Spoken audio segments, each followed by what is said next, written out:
اسم شما چیه؟ نازن. تورم به نیم و بعداً هم انشالله به صورت یک رقمی کردن حرکت. این برقی که الان تولید میشه که 1000 مگاوات هست. آقای شیخ طوطی و بسیاری از بزرگ شیخ طوطی محقق اردبیلی، مقدس اردبیلی.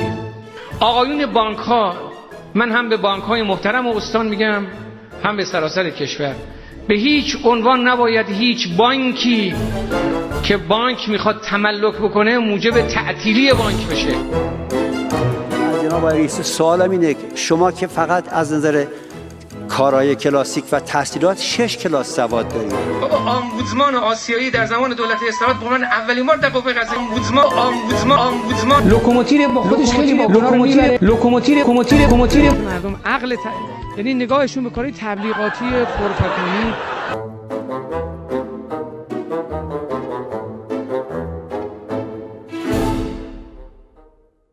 های بیا لوکوموتیری شو سوار توی هر میدون شهر این وطن، پرپکان کن حکم تعزیری بده، گیر بده مشتی بکوب بر هر دهن، آنگوزمان تو باشد توی شهر، چوب زدن بر پشت و تیپا بر لگن.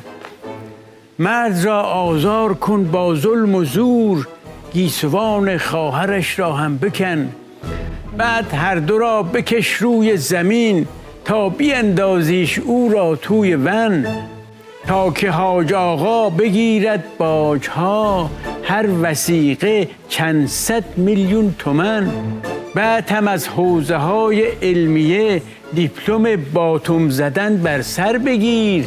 ای که 6 سال درس خوندی زود بیا، دکترای نهی از منکر بگیر.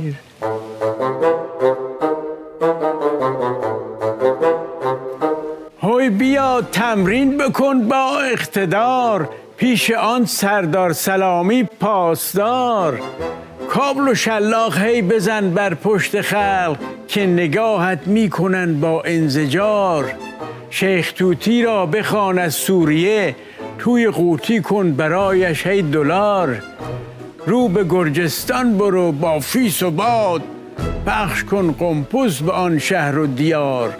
عاقبت همچون رئیسی بی سواد، دکترایی گیر کشکی با دلار. از برای پیک شادی هفته ای، 10 مگاوارتان سوتی آور ببار. بعد هم از حوزه های علمیه دیپلم باتم زدن بر سر بگیر. ای که 6 سال درس خوندی زود بیا، دکترای نهی از منکر بگیر.